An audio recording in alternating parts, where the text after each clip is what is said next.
स्वतंत्रता सेनानी लाला हरदयाल जी के बारे में बताना चाहेंगे। आज हम लोग उनको श्रद्धांजलि दे रहे हैं इस अमृत गाथा के 17वें अंक में। कैरिबियन आइलैंड में मार्टिनिक नाम का एक टापू था और उसकी समुद्र तट की किसी गुफा में डेरा जमाए हुए वो सन्यासी जो कभी सिविल सर्विस की नौकरी ठुकरा कर आया था और जिसे दुनिया भर में मशहूर ऑक्सफोर्ड यूनिवर्सिटी में पढ़ने के लिए 2 स्कॉलरशिप मिली थी और वो जिंदगी के सारे ऐशो आराम छोड़कर यहाँ दुनिया के दूसरे कोने में एक गुफा में साधना करने में मगन था और लक्ष्य था बस एक अपना राज, स्वराज। इस शख्सियत का नाम था लाला हरदयाल।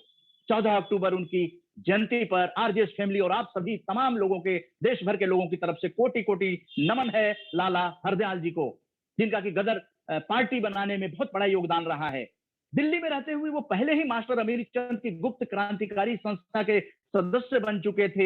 उन दिनों लंदन में श्यामजी कृष्ण वर्मा जी रहते थे, जिन्होंने देशभक्ति का प्रचार करने के लिए वहीं इंडिया हाउस की स्थापना लंदन में की गई थी और वही एक जगह था जो यहाँ से भारत से क्रांतिकारी जाते थे, वो वहां रहते थे, आपस में मिलते थे और क्रांतिकारी गतिविधियों को अंजाम देते थे। यहीं पर वो भीखाजी कामा, वीरेंद्रनाथ चट्टोपाध्याय और विनायक दामोदर सावरकर जैसे क्रांतिकारी जुड़े हुए थे। उनसे लाला हरदयाल जी मिले और लाला हरदयाल जी ने जहां चाहवारा भारतीय स्वतंत्रता संग्राम के उन अग्रणी क्रांतिकारियों में से थे जिन्होंने विदेश में रहने वाले भारतीयों को देश की आजादी की लड़ाई में योगदान के लिए प्रेरित और प्रोत्साहित किया।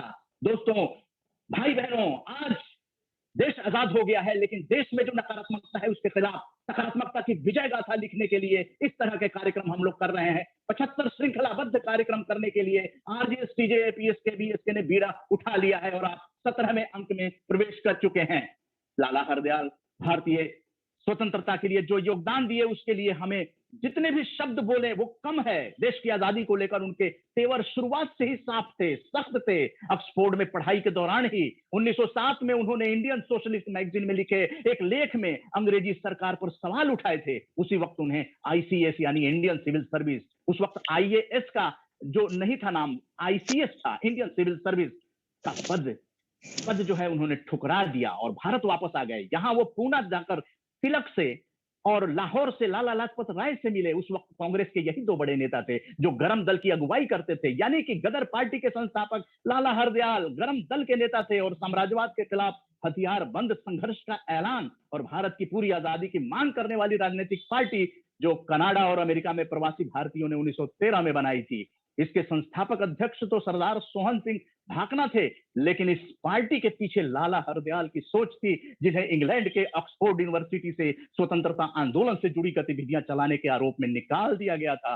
भारत को पूर्ण रूप से स्वतंत्र करना गदर पार्टी का उद्देश्य था और इसके बाद वो अमेरिका चले गए। वहां उन्होंने भारतीय प्रवासियों को जोड़ना शुरू किया और गदर पार्टी की स्थापना की। विधिवत उस पर कार्यवाही शुरू हो गई और पार्टी के अधिकतर सदस्य पंजाब के पूर्व सैनिक और किसान थे जो बेहतर जिंदगी की तलाश में अमेरिका गए हुए थे और 4 मार्च 1939 को अमेरिका के महानगर फिलाडेल्फिया में उनकी रहस्यमय मृत्यु हो गई, यानी कि अपनी जान कुर्बान कर दिए इस देश को आजाद करने के लिए। खेल कूद की उम्र से ही लाला हरदयाल को मेरा देश, मेरी भूमि, मेरी संस्कृति, मेरी भाषा पर कुछ ज्यादा ही भरोसा था, जबकि वो मंदिर तक नहीं जाते थे, पूजा नहीं करते थे। मित्र उन्हें नास्तिक बोलते थे, लेकिन उनको भारतीय भूमि से निकले हर धर्म संप्रदाय महापुरुष में काफी आस्था थी और भारतीय परंपरा से खास लगाव था। भारत के इस लाला लाजपत लाला हरदयाल जी को और उनकी जयंती 14 अक्टूबर को आरजेएस फैमिली और आप सभी के साथ मिलकर हम लोग कोटि कोटि नमन करते हैं, वंदन करते हैं। जय हिंद, जय भारत।